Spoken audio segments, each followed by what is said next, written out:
ప్రపంచంలో గొంతులు నొక్కే కార్యక్రమం చాలా సీరియస్‌గా నడుస్తోంది. ఇది బంగ్లాదేశ్‌లో అయితే పతాక స్థాయిలో ఉంది.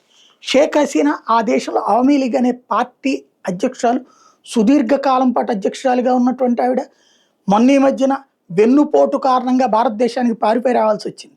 ఇప్పుడు ఆవిడ తన అంతిమ దశలో తన కార్యకర్తలను వదిలేసి భారతదేశంలో ఓ మారుమూల చచ్చిపోవాలనుకోవట్లేదు. ఆ దేశానికి వెళ్ళాలనుకుంటోంది. వెళ్ళి తన మీద ఉన్న కేసులు ఉరిశిక్షే వేసేసారు ఆమె లేకుండానే. దాన్ని ఛాలెంజ్ చేయాలనుకుంటోంది. ఒకవేళ జైల్లో పెడితే జైల్లో ఉందామనుకుంటోంది. చంపేస్తే చచ్చిపోవాలనుకుంటోంది.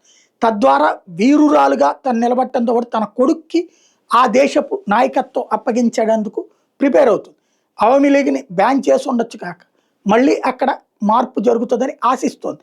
ఇప్పుడున్నట్టు బీఎన్‌పీకి అంత పెద్దగా మద్దతు లేకపోవడం, తీవ్రవాద సంస్థలకి సరైనటువంటి మద్దతు లేకపోవడంతో అక్కడ ఆ ఆలోచనతో ఉంది. అయితే ఇప్పుడు హసీనా గాని, హసీనా పార్టీ వార్తలు గాని ఏమీ టెలికాస్ట్ చేయడానికి వీల్లేదు, రాయడానికి వీల్లేదు, పబ్లిక్ కావడానికి వీల్లేదు, సోషల్ మీడియాలో పోస్టులు కూడా ప్రొజెక్ట్ కావడానికి వీల్లేదంటూ బంగ్లాదేశ్ నిషేధం పెట్టింది.